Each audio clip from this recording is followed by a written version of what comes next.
भाजप आमदार मंदा म्हात्रे यांच्या घरासमोर प्रहार जनशक्ती पक्षाचा मशाल मोर्चा। महाराष्ट्र सरकारने निवडणुकीपूर्वी निवडणूक जाहीरनाम्याद्वारे शेतकऱ्यांना आश्वासन दिले होते, आम्ही निवडून आल्यानंतर शेतकऱ्यांची संपूर्ण कर्जमाफी करणार आहोत, परंतु अद्याप कर्जमाफी झालेली नाहीये।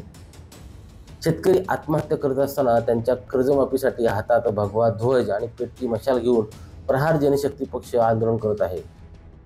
2024च्या विधानसभेच्या निवडणुकांपूर्वी ह्या महायुतीच्या सरकारने जो त्यांचा जाहीरनामा डिक्लेअर केला होता, त्या जाहीरनाम्यातल्या प्रमुख मागण्या अशा होत्या की शेतकऱ्यांची ती कर्जमाफी करणार आहेत, शेतकऱ्यांचा 7/12 कोरा करणार आहेत, दिव्यांगांना 6,000 मासिक पेन्शन देणार आहेत। परंतु ह्या सगळ्या मागण्या फक्त त्यांच्या कागदावरच राहिल्या आहेत। ह्या सगळ्या मागण्यांची खोटी आश्वासनं देत हे सरकार सत्तेवर आले।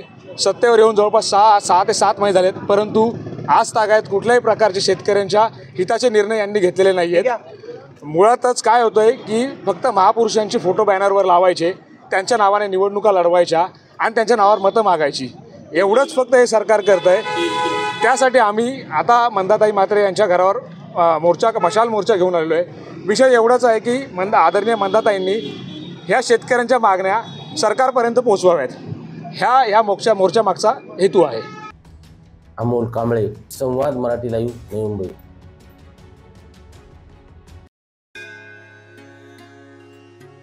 श्री गणपती संस्थान महड, तालुका खालापूर, जिल्हा रायगड।